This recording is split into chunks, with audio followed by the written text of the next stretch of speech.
राजा उस बोतल में अमृत के स्थान पर एक तालाब से साधारण जल भर लेता है और डायन के पास पहुंच जाता है। ये लीजिए डायन, मैं तुम्हारे लिए अमृत लेकर आ गया हूँ। अब मुझे बाहर जाने का रास्ता बता दीजिए।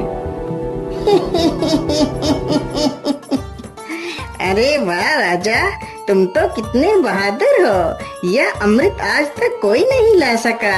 जो भी गया वह लौट कर नहीं आया और तुम तो अमृत लेकर आ गए। चलो चलो, जल्दी से मुझे यह अमृत दे दो।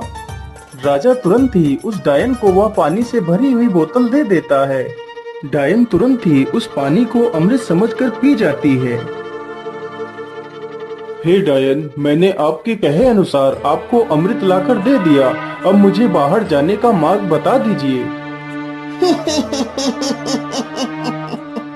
इतनी भी जल्दी क्या है?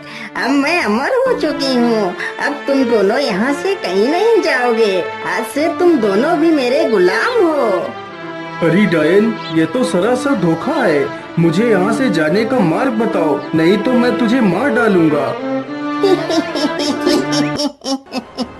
अरे मूर्ख राजा, अब मैं अमर हो चुकी हूँ। अब तू मेरा कुछ भी नहीं बिगाड़ सकता।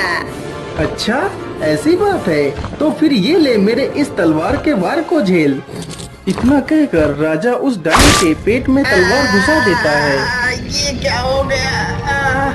मैं तो अमर हो गई थी। इसका मतलब तूने मेरे साथ धोखा किया है।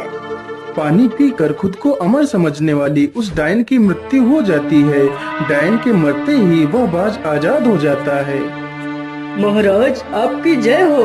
आप तो बहुत वीर और बुद्धिमान हैं। आपका बहुत बहुत धन्यवाद महाराज, जो आपने मुझे इस डायन की गुलामी से आजाद करा दिया।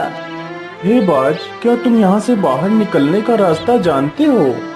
जी महाराज, आप दोनों हमारी पीठ पर बैठ जाइए, मैं अभी आपको बाहर ले चलता हूँ। दोनों ही बाज की पीठ पर बैठ लेते हैं और बाज उन दोनों को लेकर एक दरवाजे के पास जाता है। महाराज, इसी दरवाजे के बाहर आपकी दुनिया है, यहीं से आप बाहर जा सकते हो महाराज। राजा तथा राजकुमारी दोनों बाज का धन्यवाद करते हैं और उस दरवाजे से बाहर चले जाते हैं।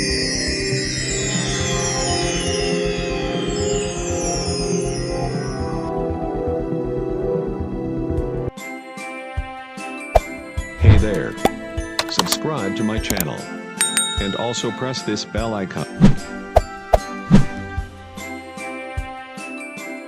हे तोते, यदि आज तुम न होते तो मैं कभी भी अपनी पुत्री को नहीं पा सकता था। इसलिए मैं तुमसे बहुत प्रसन्न हूँ। आज तुम मुझसे कुछ भी मांग सकते हो। महाराज, यदि आप मुझे कुछ देना ही चाहते हैं तो मुझे 1000 सोने की मोहरें देकर आजाद कर दीजिए। राजा ने ऐसा ही किया। तोते को 1000 स्वर्ण मुद्राएं देकर उसे विदा कर दिया। तोता वहाँ से उड़कर सीधा उसी लकड़हारे के पास पहुँच जाता है। मालिक, देखिए मैं आ गया और आपके लिए कुछ उपहार भी लेकर आया हूँ। लकड़हारा जैसे ही उस पोटली को खोलकर देखता है तो उसमें ढेर सारे सोने के सिक्के देखकर वो बहुत खुश हो जाता है और फिर वे तीनों मिलकर खुशी खुशी अपना जीवन व्यतीत करने लगते हैं।